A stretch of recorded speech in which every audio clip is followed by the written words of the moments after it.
अदिति के गर्भ से भगवान सूर्य का अवतार। मार्कंडेय जी कहते हैं, मुने, इस जगत की सृष्टि करके ब्रह्मा जी ने पूर्व कल्पों के अनुसार वर्ण, आश्रम, समुद्र, पर्वत और द्वीपों का विभाग किया। देवता, दैत्य तथा सर्प आदि के रूप और स्थान भी पहले की ही भांति बनाए। ब्रह्मा जी के मरीचि नाम से विख्यात जो पुत्र थे, उनके पुत्र कश्यप हुए। उनकी 13 पत्नियां हुईं। वे सब की सब प्रजापति दक्ष की कन्याएं थीं। उनसे देवता, दैत्य और नाग आदि बहुत से पुत्र उत्पन्न हुए। अदिति ने त्रिभुवन के स्वामी देवताओं को जन्म दिया। दिति ने दैत्यों को तथा दनु ने महापराक्रमी एवं भयानक दानवों को उत्पन्न किया। विनता से गरुड़ और अरुण 2 पुत्र हुए। खसा के पुत्र यक्ष और राक्षस हुए।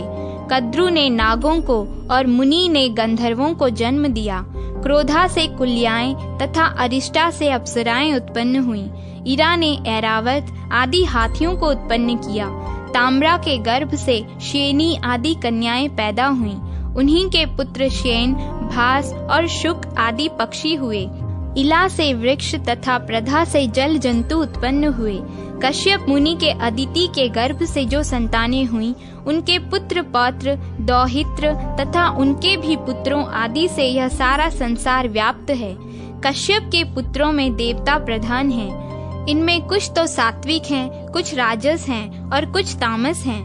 ब्रह्मवेत्ताओं में श्रेष्ठ परमेष्ठी प्रजापति ब्रह्मा जी ने देवताओं को यज्ञ भाग का भोक्ता तथा त्रिभुवन का स्वामी बनाया, परंतु उनके सौतेले भाई दैत्यों, दानवों और राक्षसों ने एक साथ मिलकर उन्हें कष्ट पहुंचाना आरंभ कर दिया। इस प्रकार 1000 दिव्य वर्षों तक उनमें बड़ा भयंकर युद्ध हुआ। अंत में देवता पराजित हुए और बलवान दैत्यों तथा दानवों को विजय प्राप्त हुई। अपने पुत्रों को दैत्यों और दानवों के द्वारा पराजित एवं त्रिभुवन के राज्याधिकार से वंचित तथा उनका यज्ञ भाग छीन गया देख माता अदिति अत्यंत शोक में पीड़ित हो गईं। उन्होंने भगवान सूर्य की आराधना के लिए महान यत्न आरंभ किया। वे नियमित आहार करती हुई कठोर नियमों का पालन और आकाश में स्थित तेजो राशि भगवान सूर्य का स्तवन करने लगी। अदिति बोली, भगवान, आप अत्यंत सूक्ष्म सुनहरी आभा से युक्त दिव्य शरीर धारण करते हैं। आपको नमस्कार है। आप तेजस स्वरूप, तेजस्वियों के ईश्वर, तेज के आधार एवं सनातन पुरुष हैं। आपको प्रणाम है। गोपते, आप जगत का उपकार करने के लिए जब अपनी किरणों से पृथ्वी का जल ग्रहण करते हैं, उस समय आपका जो तीव्र रूप प्रकट होता है, उसे मैं नमस्कार करती हूँ। 8 महीनों तक सोममय रस को ग्रहण करने के लिए आप जो अत्यंत तीव्र रूप धारण करते हैं, उसे मैं प्रणाम करती हूँ। भास्कर, उसी संपूर्ण रस को बरसाने के लिए जब आप छोड़ने को उद्यत होते हैं, उस समय आपका जो तृप्ति कारक मेघ रूप प्रकट होता है, उसको मेरा नमस्कार है। इस प्रकार जल की वर्षा से उत्पन्न हुए सब प्रकार के अन्नों को पकाने के लिए आप जो भास्कर रूप धारण करते हैं, उसे मैं प्रणाम करती हूँ। तरने, जड़हन धान की वृद्धि के लिए जो आप पाला गिराने आदि के कारण अत्यंत शीतल रूप धारण करते हैं, उसको मेरा नमस्कार है। सूर्यदेव, वसंत ऋतु में जो आपका सौम्य रूप प्रकट होता है, जिसमें न अधिक गर्मी होती है और न अधिक सर्दी, उसे मेरा बारंबार नमस्कार है। जो संपूर्ण देवताओं और पितरों को तृप्त करने वाला और अनाज को पकाने वाला है, आपके उस रूप को नमस्कार है। जो रूप लताओं और वृक्षों का एकमात्र जीवन दाता तथा अमृतमय है, जिसे देवता और पितर पान करते हैं, आपके उस सोम रूप को नमस्कार है। आपका यह विश्वमय स्वरूप ताप एवं तृप्ति प्रदान करने वाले अग्नि और सोम के द्वारा व्याप्त है। आपको नमस्कार है। विभावसो, आपका जो रूप ऋक, यजु और साममय तेजों की एकता से इस विश्व को तपाता है तथा जो वेद त्रयी स्वरूप है, उसको मेरा नमस्कार है। तथा जो उससे भी उत्कृष्ट रूप है, जिसे ओम कहकर पुकारा जाता है, जो अस्थूल, अनंत और निर्मल है, उस सदात्मा को नमस्कार है। इस प्रकार देवी अदिति नियम पूर्वक रहकर दिन रात सूर्य देव की स्तुति करने लगी। उनकी आराधना की इच्छा से वे प्रतिदिन निराहार ही रहती थी।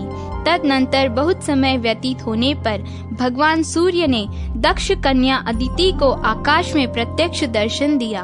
अदिति ने देखा, आकाश से पृथ्वी तक तेज का एक महान पुंज स्थित है। उद्दीप्त ज्वालाओं के कारण उसकी ओर देखना कठिन हो रहा है। उन्हें देखकर देवी अदिति को बड़ा भय हुआ। वे बोली, गोपते, आप मुझ पर प्रसन्न हो।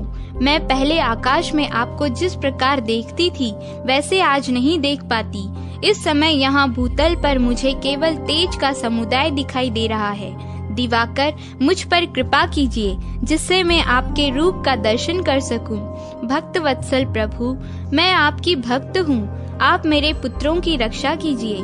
आप ही ब्रह्मा होकर इस विश्व की सृष्टि करते हैं। आप ही पालन करने के लिए उद्धत होकर इसकी रक्षा करते हैं तथा अंत में यह सब कुछ आप में ही लीन होता है।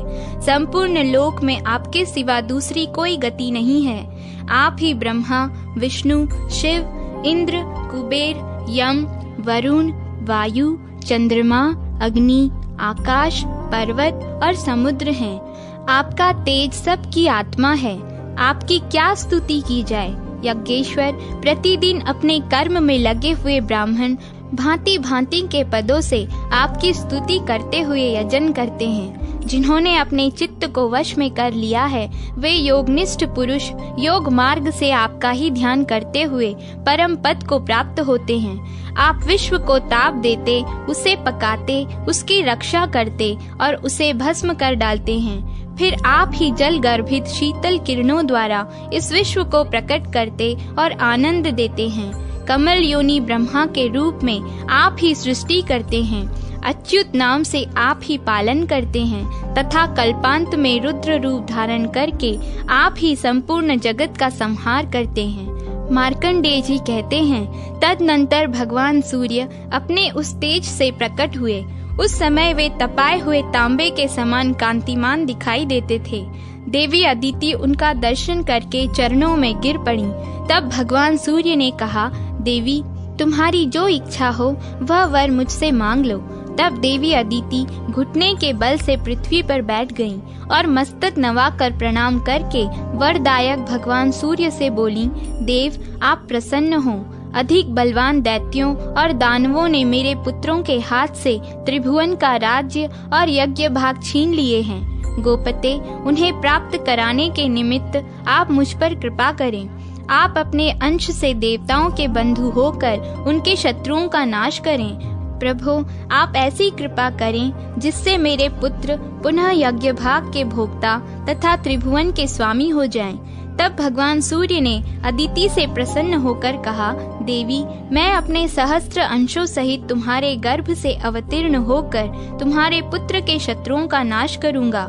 इतना कहकर भगवान सूर्य अंतर्ध्यान हो गए और अदिति भी संपूर्ण मनोरथ सिद्ध हो जाने के कारण तपस्या से निवृत्त हो गईं। तदनंतर सूर्य की सुषुम्ना नाम वाली किरण, जो सहस्त्र किरणों का समुदाय थी, देव माता अदिति के गर्भ में अवतीर्ण हुई। देव माता अदिति एकाग्र चित्त हो कृच्छ और चांद्रायण आदि व्रतों का पालन करने लगी और अत्यंत पवित्रता पूर्वक उस गर्भ को धारण किए रहीं। यह देख महर्षि कश्यप ने कुछ कुपित होकर कहा, तुम नित्य उपवास करके अपने गर्भ के बच्चे को क्यों मारे डालती हो? यह सुनकर उसने कहा, देखिए, यह रहा गर्भ का बच्चा। मैंने इसे मारा नहीं है, यह स्वयं ही अपने शत्रुओं को मारने वाला होगा। यूं कहकर देवी अदिति ने उस गर्भ को उदर से बाहर कर दिया। वह अपने तेज से प्रज्वलित हो रहा था। उदयकालीन सूर्य के समान तेजस्वी उस गर्भ को देखकर कश्यप ने प्रणाम किया और आदि ऋचाओं के द्वारा आदर पूर्वक उसकी स्तुति की। उनके स्तुति करने पर शिशु रूपधारी सूर्य उस अंडाकार गर्भ से प्रकट हो गए। उनके शरीर की कांति कमल पत्र के समान श्याम थी। वे अपने तेज से संपूर्ण दिशाओं का मुख उज्जवल कर रहे थे। तदनंतर मुनिश्रेष्ठ कश्यप को संबोधित करके मेघ के समान गंभीर वाणी में आकाशवाणी हुई, मुने, तुमने अदिति से कहा था कि इस अंडे को क्यों मार रही हो? उस समय तुमने मारितम अंडम का उच्चारण किया था, इसलिए तुम्हारा यह पुत्र मार्तंड के नाम से विख्यात होगा और शक्तिशाली होकर सूर्य के अधिकार का पालन करेगा। इतना ही नहीं, यह यज्ञ भाग का अपहरण करने वाले देव शत्रु असुरों का भी संहार करेगा। यह आकाशवाणी सुनकर देवताओं को बड़ा हर्ष हुआ और दानव बलहीन हो गए। तब इंद्र ने दैत्यों को युद्ध के लिए ललकारा। दानव भी उनका सामना करने के लिए आ पहुँचे। फिर तो देवताओं का असुरों के साथ घोर संग्राम हुआ। उनके अस्त्र शस्त्रों की चमक से तीनों लोकों में प्रकाश छा गया। उस युद्ध में भगवान सूर्य की क्रूर दृष्टि पड़ने तथा उनके तेज से दग्ध होने के कारण सब असुर जलकर भस्म हो गए। अब तो देवताओं के हर्ष की सीमा न रही। उन्होंने तेज के उत्पत्ति स्थान भगवान सूर्य और अदिति का स्तवन किया। उन्हें पूर्ववत अपने अधिकार और यज्ञ के भाग प्राप्त हो गए। भगवान सूर्य भी अपने अधिकार का पालन करने लगे। वे नीचे और ऊपर फैली हुई किरणों के कारण कदम्ब पुष्प के समान सुशोभित हो रहे थे। उनका मंडल गोलाकार अग्नि पिंड के समान है। तदनंतर भगवान सूर्य को प्रसन्न करके प्रजापति विश्वकर्मा ने विनय पूर्वक अपनी संज्ञा नामक कन्या उनको ब्याह दी। विवस्वान से संज्ञा के गर्भ में वैवस्वत मनु का जन्म हुआ। वैवस्वत मनु की विशेष कथा पहले ही बताई जा चुकी है।